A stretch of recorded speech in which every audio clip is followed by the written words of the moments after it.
Hello, what is up mga ma'am, sir, ma'am? Ako po si Ralph C. Fry, isang visual artist from Manila. And today we are going to unbox and review the 1/10 scale solid snake from the Metal Gear Solid series.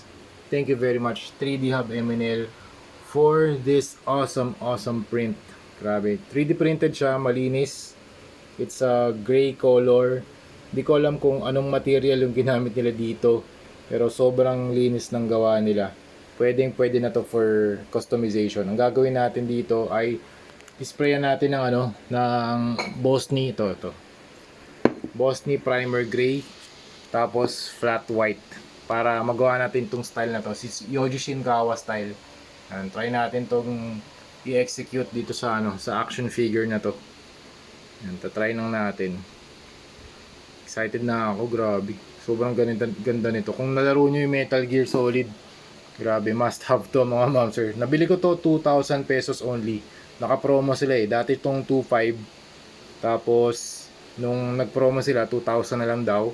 Yun, kinuha ko na. Grabe yung likod oh. Tingnan yung straps, yung hair, yung bandana, yung buhok.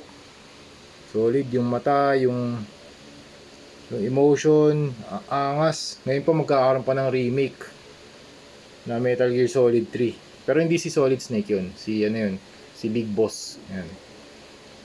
Grabe yung Socom, tingnan yung Socom. Hindi pa to naka-glue. Naka-blue tack lang siya, kaya pwede ko pang galawin. Maganda rin to for painting kasi ma-reach natin lahat ng areas. Yan, o, kaya may mga gap pa.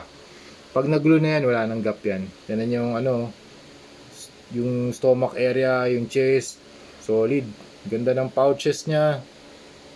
Yung knee pads. Ito yung parang, ano ba to, rocket. Rocket sa likod.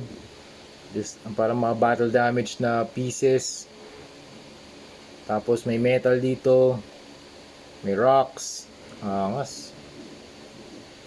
Pouches 1, 2, 3, 4. Ang scale nito 1/10 scale. So yung design panalo. Hindi ko alam kung anong STL to eh. Galing ata to sa Nom Nom, Nom Nom Figures. Ito, yan o, yan o. Yan yung photo na ni-release ni Nom Nom Figures. Tapos meron din yung miniature version. Yan, miniature version. Nandyan yung scale. Tapos ito yung mga pieces. 16 pieces split. Yan, 16 pieces pala. Solid, sobrang ganda. Ayan, katabi niya si Wolverine, tsaka si Iron Man sa likod for scale. Kaya yun, okay. So yun lang muna mga mamsir. I-customize na natin to. I-break apart ko muna siya. Tapos, gagawa ko ng tutorial kung paano i-customize si Solid Snake na magmumukhang ganito. Yan, Yoji Shinkawa style. Art director ng Metal Gear Solid series. Okay. So yun, thank you very much for watching and see you sa next video. Bye-bye.